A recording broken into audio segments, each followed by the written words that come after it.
Muitas vezes um filme tem uma narrativa que não dá pra confiar totalmente em tudo que acontece na tela. O filme mostra uma coisa, mas peraí, será que isso aconteceu mesmo? Ou é tudo projeção da mente do protagonista? Alerta de spoiler. Todos os filmes dessa lista têm como plot essa confusão mental do protagonista, que só é revelada no final. Então, se você não quer receber spoiler, assista o filme primeiro, ok? É sério, todos os filmes dessa lista são muito bons. Esse é um tema que eu particularmente gosto muito. Então assista o filme antes de eu ver o vídeo. Ou não também, você que sabe, você faz o que você quiser da sua vida. Mas então, hoje nós vamos entrar nesse mundo da esquizofrenia e analisar os personagens que veem coisas que nem sempre são reais. Vamos lá?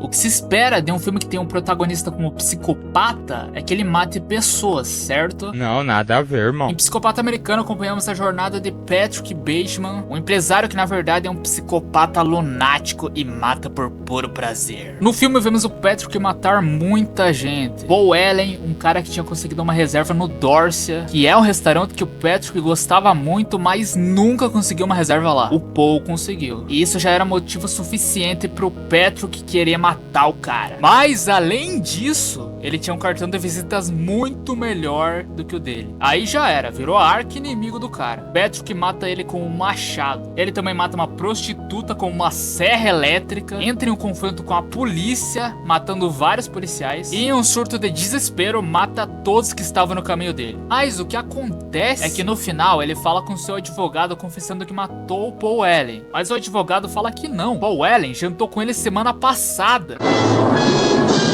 A secretária dele também acha um caderno que ele desenhava várias mortes muito parecidas com as que ele cometia, sugerindo que ele realmente não matou ninguém. Foi tudo coisa da cabeça dele. Ou seja, ele não é psicopata, é só maluco mesmo. Várias cenas já deixavam evidências que nada daquilo era real. Como ele carregar um corpo enrolado num saco plástico e ninguém ligar. Nossa.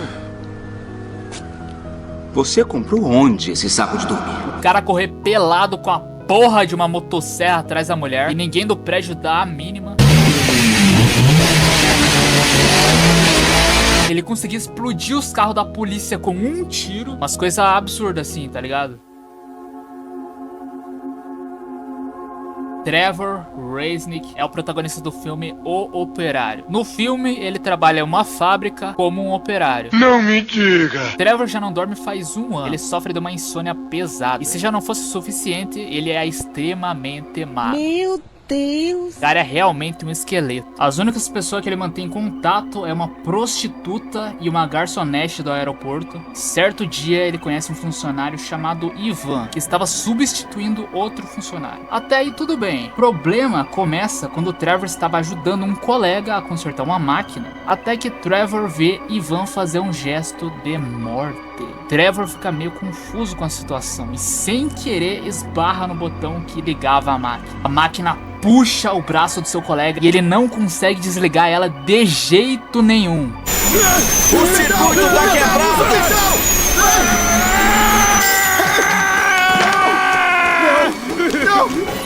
Ah, meu Deus! Aguenta firme, parceiro! O cara acaba perdendo o braço e Trevor sai como culpado. Quando questionado sobre o que aconteceu, Trevor diz que se distraiu com o Ivan. Mas eles perguntam, ué, mas que Ivan? Ninguém conhece o Ivan. Trevor acha que estão armando contra ele, fazendo ele pensar que está louco. Aí que fica a dúvida. Ivan é real ou Trevor está mesmo enlouquecendo? Ao longo do filme, Trevor recebe post-its misteriosos na geladeira. O jogo da forca é deixado por alguém. Conforme a trama vai se desenrolando, Trevor confronta Ivan e o mata. Mas quando vai jogar o corpo no mar, não tinha corpo nenhum. Ivan era a manifestação da culpa de Trevor. Mas por que ele se sente culpado? A garçonete com quem ele se encontrava, na verdade, não era garçonete. Aquela mulher nunca trabalhou ali e nem conversou com ele. Era tudo alucinação também. Isso porque essa mulher era a mãe de um garoto que Trevor atropelou sem querer e não prestou socorros. Trevor se culpou muito por isso, a ponto de não conseguir dormir e destruir o próprio corpo. No fim, Trevor se lembra de tudo o que aconteceu e se entrega para a polícia e finalmente consegue dormir.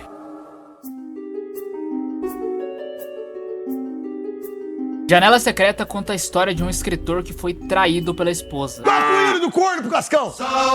Deu ruim pro nosso mano Johnny Depp. Mort Rainey, que é o nome do Johnny Depp no filme, vive isolado numa cabana na floresta. E, infelizmente, ele está passando por um bloqueio criativo e não consegue escrever nada. De repente, um caipira aparece em sua casa, acusando ele de plágio, falando que Mort copiou uma história sua. Mas peraí, ele não copiou ninguém. O problema é que esse caipira aí é lunático e ameaça a Mort inúmeras vezes. Primeiro ele mata seu cachorrinho, depois mata o detetive que o Mort contratou para vigiá-lo e um conhecido de Mort. O caipira, enfim, diz que deixaria Mort em paz se ele reescrevesse o final do livro. E a versão que ele queria era que o protagonista do livro matasse sua esposa e a enterrasse debaixo de um milharal. Aí que vem o grande plot twist. O caipira, na verdade, era o próprio Mort. Eu não acredito no que eu ouvi. Ou seja, foi ele que matou o cachorro, o detetive, o velho. O que o caipira queria, na verdade, era que Mort matasse sua esposa e o amante dela. Ou seja, era assim que ele queria reescrever a história. No fim, Mort assume a personalidade de John Shooter, o caipira, e mata a esposa e o amante. Esse aqui é clássico, todo mundo já viu esse filme, eu acho. Clube da Luta conta a história do narrador, que não tem nome no filme, que leva uma vida vazia e sofre de insônia. Tudo o que ele faz é trabalhar em emprego corporativo e comprar móveis caros e objetos de catálogo. Para tentar preencher esse vazio, ele frequenta diversos grupos para pessoas com doenças graves, mesmo não tendo doença nenhuma. Tudo muda quando ele conhece Tyler Durden, que é o oposto dele. Tyler é confiante, carismático, caótico e despreocupado. Eles viram amigos. Mas de repente o apartamento do narrador pega fogo e sua única opção é Tyler. Eles passam a morar juntos. E em um momento de conversa sobre frustração e vazio, os dois começam a lutar. Outros homens vendo os dois lutando também querem participar. E é aí que surge o Clube da Luta. Primeira regra do Clube da Luta: você não fala sobre o Clube da Luta. Segunda regra do Clube da Luta: você não fala sobre o Clube da Luta. Mas todo mundo fala do Clube da Luta e o clube fica lotado. O problema começa quando Tyler cria o Projeto Mayhem, ou Projeto Destruição, um plano contra o consumismo e o capitalismo que na verdade nada mais é do que um ataque terrorista. O narrador tenta impedir Tyler e no processo descobre que Tyler na verdade é ele mesmo. O quê? Olha só que surpresa, né? Tyler representa tudo o que ele reprimia: raiva, desejo de poder, rebeldia, masculinidade crua. Para impedir o plano terrorista de explodir prédios financeiros, o narrador tenta se livrar de Tyler. Ele atira na própria boca e sobrevive. Quais as chances? Não sei! Mas acaba funcionando e Tyler desaparece. Mas não importa, já era tarde demais e os prédios explodem e tudo que resta ao narrador é assistir ao show de fogos.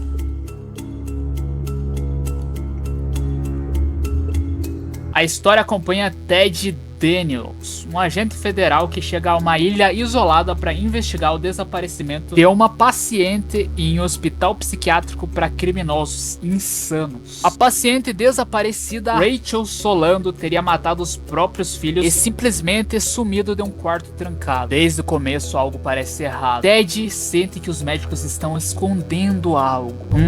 Suspeito. Ao longo do filme muitas coisas estranhas acontecem e Ted desconfia. Será que estão fazendo experimentos ilegais com os pacientes? Manipulação mental? Testes psicológicos secretos? Alguma coisa não está certa naquele lugar. Ixi. O detetive também é atormentado por memórias da sua esposa que morreu em um incêndio causado por um homem chamado Andrew Lages, que estaria internado naquela ilha. Em certo momento, Ted encontra a paciente desaparecida Rachel, e ela diz que era uma ex-médica do hospital que foi internada quando descobriu os experimentos ilegais que faziam na ilha. Ela revela que o hospital realiza experimentos de controle mental e lavagem cerebral em seus pacientes. Então o parceiro de Ted desaparece e ele se sente sozinho na ilha, contra todos que estão conspirando contra ele. Então ele vai até um farol onde supostamente era ali que estariam fazendo os experimentos. E supostamente estaria Andrew